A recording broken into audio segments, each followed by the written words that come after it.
Matthew 16. And the Pharisees and Sadducees came, and to test him they asked him to show them a sign from heaven. He answered them, When it is evening, you say, it will be fair weather, for the sky is red. And in the morning, it will be stormy today, for the sky is red and threatening. You know how to interpret the appearance of the sky, but you cannot interpret the signs of the times. An evil and adulterous generation seeks for a sign, but no sign will be given to it except the sign of Jonah. So he left them and departed. When the disciples reached the other side, they had forgotten to bring any bread.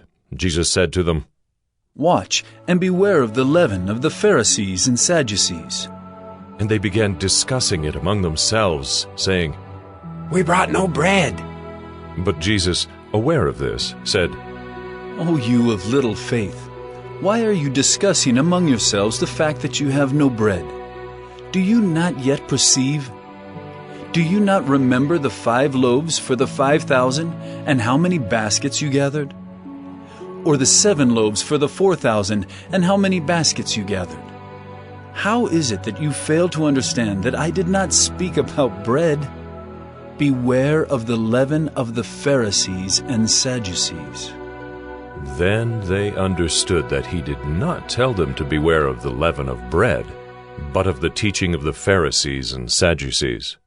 Now, when Jesus came into the district of Caesarea Philippi, he asked his disciples, Who do people say that the Son of Man is? And they said, Some say John the Baptist, others say Elijah, And others Jeremiah, or one of the prophets. He said to them, But who do you say that I am?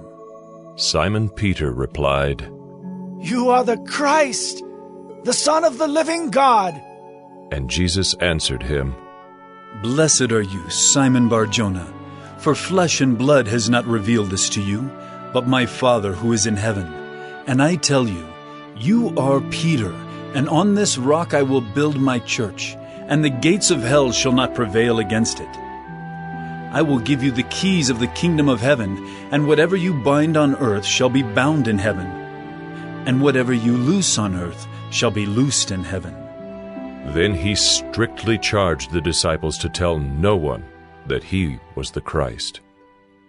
From that time, Jesus began to show his disciples that he must go to Jerusalem and suffer many things from the elders and chief priests and scribes, and be killed, and on the 3rd day be raised. And Peter took him aside and began to rebuke him, saying, Far be it from you, Lord. This shall never happen to you. But he turned and said to Peter, Get behind me, Satan. You are a hindrance to me, for you are not setting your mind on the things of God, but on the things of man. Then Jesus told his disciples, If anyone would come after me, let him deny himself and take up his cross and follow me.